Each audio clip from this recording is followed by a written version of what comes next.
রুই মাছের ভর্তা বাংলাদেশে এটাকে ভর্তা বলে, ভারতে বলে মাখা বা বাটা।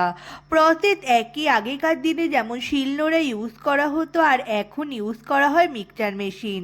এই তো প্রথমেই মাছটাকে নুন হলুদ দিয়ে ফার্স্টে ভালোভাবে সিদ্ধ করে নিতে হবে, তারপর মাছ থেকে সমস্ত কাঁটাগুলোকে ভালোভাবে বেছে নিতে হবে যাতে মাছের মধ্যে কোনো কাঁটা না থাকে। এরপর পেঁয়াজ কুচি, আদা কুচি, রসুন কুচি, লঙ্কা কুচি গুলোকে কেটে নিতে হবে। কড়াইতে সর্ষের তেল গরম করে পেঁয়াজগুলোকে দিয়ে ভালোভাবে লাল লাল করে নিয়ে ভেজে নিতে হবে। ভাজা হয়ে গেলে এর মধ্যে অ্যাড করে দিতে হবে রসুন কুচি, লঙ্কা কুচি, পরিমাণ মতো লবণ দিয়ে মাছ সেদ্ধ করা যে মানে কাটা ছাড়ানো মাছগুলো এর মধ্যে দিয়ে ভালোভাবে এটাকে নাড়াচাড়া করে নিতে হবে।